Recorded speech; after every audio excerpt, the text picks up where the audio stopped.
Hey everybody, welcome back to another episode of Inside the Garage with IMS. Getting into your motorcycle's electrical system can be a bit of a daunting task, especially the deeper you go, the crazier it can get, and you can actually cause damage to your motorcycle where it won't run. But perhaps you want to do something simple, right? Like an aftermarket modification. Just getting rid of these stock turn signals, putting in something a little bit brighter, a little bit more low profile, a little bit nicer, or a set of auxiliary lights. Now, while there are a lot of plug-and-play options out on the market, there's going to come a point in time where you're going to need to learn how to mate two wires together properly and effectively. And in order to do this, you're going to need to learn the art of soldering. So for this episode, we're going to head over to our friends at Skidmark Garage, and they're going to give you a quick tutorial on how you can start practicing this necessary shop technique in the comfort of, well, your own garage. Up here at Skidmark Garage, we're going to cover how to solder today. I already got this propped up here so the wires are good and held up in place. When you do this, it's good to have something to hold your wires or somebody's hands, or otherwise it turns into a three-handed job. And yeah, strip back the appropriate amount you need here with your standard run-of-the-mill wire strippers. In this case, it's a little uneven, but we've got about 1/2 inch on one side, 3/8 on the other. It doesn't have to be that precision. So the most important thing everybody forgets about is the flux. It's a little paste that you put on the wire, and when you heat it up, it burns all corrosion and oxidation off of the wire. And if you do not do this, the solder will not stick to the wire unless you get it absurdly hot. So this is a very important step. Some of these come with, a little brush down there, and what you can basically do is smear it onto the wire, or you can just dip the wire right into the solder there. And we get a nice little buildup of it on there. And take your soldering gun here. In this case, this one's already hot. And up to temp.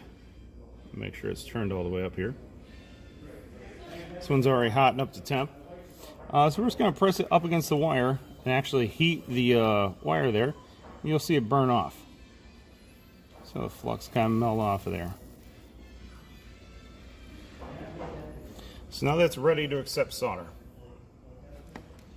Before we do that, I'll move the solder gun out of the way so I don't burn my wrist.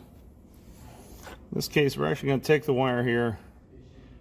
You can spread it apart however works for you, and slide it all together like so. So it's kind of all maled and femaled out there. And just kind of smash it all back down like so. So we're going to take our solder.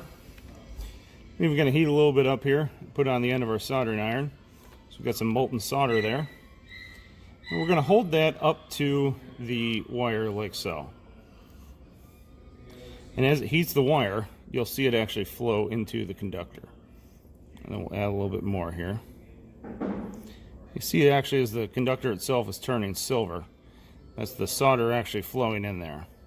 Then once you see it flow through, let's use minimal amounts here. Once you see it Once you see it flow through, probably way more solder than we need, pull your heat back. Now we're going to give that a moment, let it cool down, let everything solidify. Doesn't hurt to blow on it a little bit.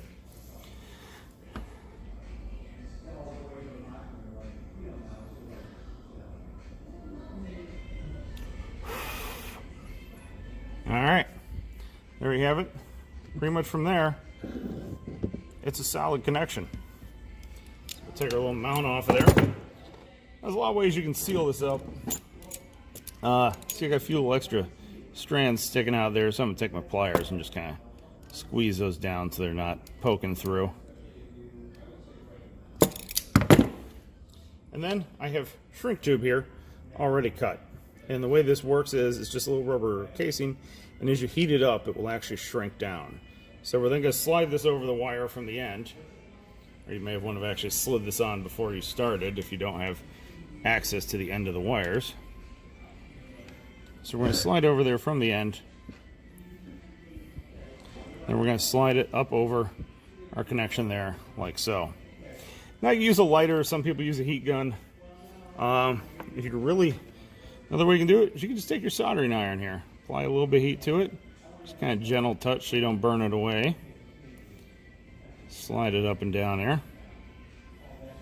And there you have it. A little bit of heat from the heat gun.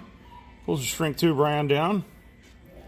And that's it. A little dirt on there, but Got a nice sealed insulated connector. Good and strong. Well, there you have it, something to practice. Remember, whenever you're working on your motorcycle, be sure to double check and triple check your work to ensure that everything is operating as it should. If you have any questions or would like to see us cover a particular topic here on Inside the Garage with IMS, leave those in the comment section below. Also, don't forget to hit that subscribe button and follow us on all of our digital platforms, including continuetheride.com, Facebook, Instagram, and Twitter. Until next time, ride smart, ride safe, and we'll see you out there on the road.